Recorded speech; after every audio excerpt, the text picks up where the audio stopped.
I'm just going to read quickly through this article before I get started on this main subject of this video. Regarding Leonidas, the king of the Spartans. Leonidas, circa 530 to 480 BC, was a king of the city-state of Sparta from about 490 BC until his death at the Battle of Thermopylae against the Persian army in 480 BC. Although Leonidas lost the battle, his death at Thermopylae was seen as a heroic sacrifice because he sent most of his army away when he realized that the Persians had outmaneuvered him. 300 of his fellow Spartans stayed with him to fight and die. Almost everything that is known about Leonidas came from the work of the Greek historian Herodotus, circa 484 to 425 BC. Now, all that is to say that the actions of 300 brave men went down in history as they defended their home against an invading force. All I need is 300 brave men to subscribe to this channel, and I've reached my 1,000 subscriber current goal. So, if you're feeling brave, please consider liking, sharing, and subscribing.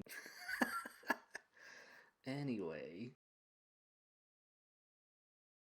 Basically, in this video, I'm just going to answer some questions that I've received on the channel. Questions and comments, mostly regarding the lifetime ISA. Not too many questions, I just want to get some information to the people that need it so that if they do watch this channel, which, again, thank you if you do, then you can start moving forward on your financial journey with a bit more clued in than perhaps you already are. I took my financial journey without really knowing a great deal, but it was thanks to the wisdom and knowledge that I got from listening to the Dave Ramsey podcast, which sort of made me feel a bit more confident with where I was going and what I wanted to do with my money. Which actually leads me onto the first comment here.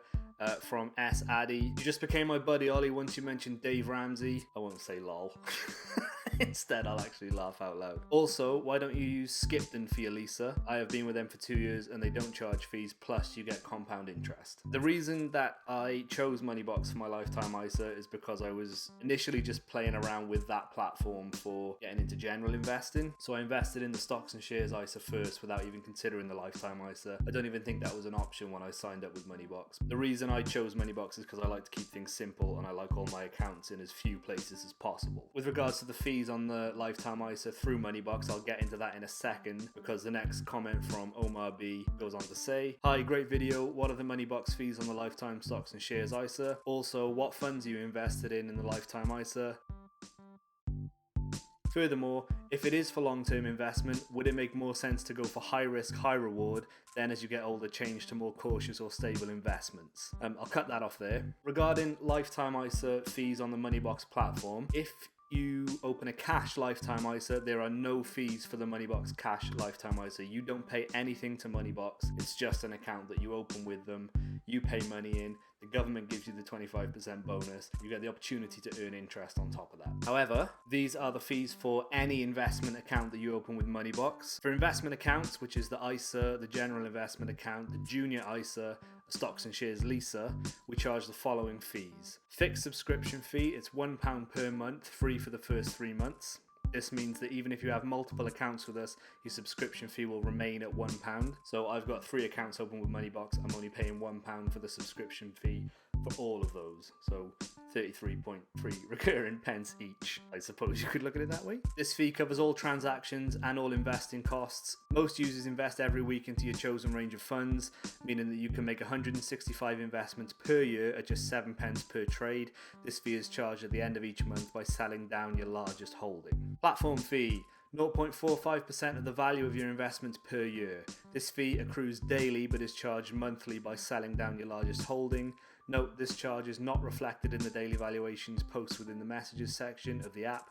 It is only reflected on the daily valuation at the end of that month when you will be charged. Fund provider fees. In addition, you will also pay the fund management charges levied directly by the fund providers. These fees range from 0.12% to 0.3% per year and are incorporated into the daily fund valuation. So yeah, that's a breakdown of what Moneybox charges you for their range of investment accounts. The reason that I am paying fees on my lifetime ISA is because I chose to invest in a stocks and shares lifetime ISA as opposed to a cash lifetime ISA. And as we saw previously, Moneybox don't charge you anything for opening a cash lifetime ISA.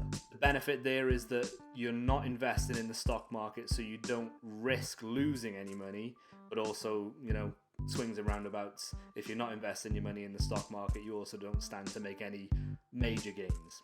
However, what Omar B also said, something that I think is worth paying attention to, is that the stock market will also go up. It is not guaranteed. Any money you invest in the stock market, you do risk losing. The risks are yours to assess and decide what you want to do going forward. I can't tell you what to do, nor would I, because I'm not the most knowledgeable in this area.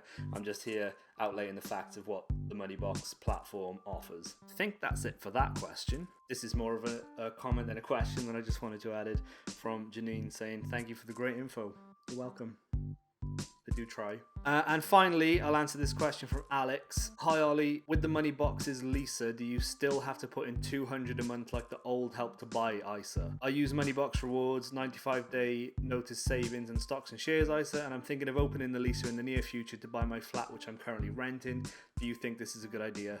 Cheers. As far as I'm aware, and I'm pretty sure this is the truth, you don't have to put any amount of money into the lifetime ISA each month. There is no minimum addition to your savings. For example, for the last few months, I've stopped funding my lifetime ISA because of the whole coronavirus issue. I recently did change that back in the last couple of weeks just because I saw the stock market coming back up and I wanted to take advantage of that rise. But no, you don't have to put £200 a month in. You could choose to put as much money or as little money as you want into the lifetime ISA.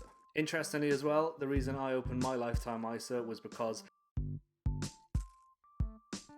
purchased the flat that I live in off my parents, currently paying rent, but Sean and I have decided that if we're able to, we want to buy the flat and renovate it. So yeah, that's what I'm using my lifetime ISA for. I think that's it. I hope that answered all of the questions. If you have any others, please feel free to leave them in the comments underneath. I do enjoy engaging with people who watch these videos, get a bit of a kick out of it, if I'm honest. I just like to help. But going back to something I mentioned earlier in the video, the reason that I'm interested in this stuff is because I discovered a guy called Dave Ramsey, who is an American financial guru, I suppose you could call him. I don't like the word guru. I'm in a better position now than I've ever been before, purely because of what I learned from listening to his podcast and just taking an interest in where my money was going and what I was doing with it, to be honest. Dave Ramsey is an excellent resource. I would recommend anybody who's interested in this kind of thing just listening to his podcast. It is free. He does 3 hours a day. Obviously, you don't need to listen to all 3 hours, but the more you listen, the more you get a gist of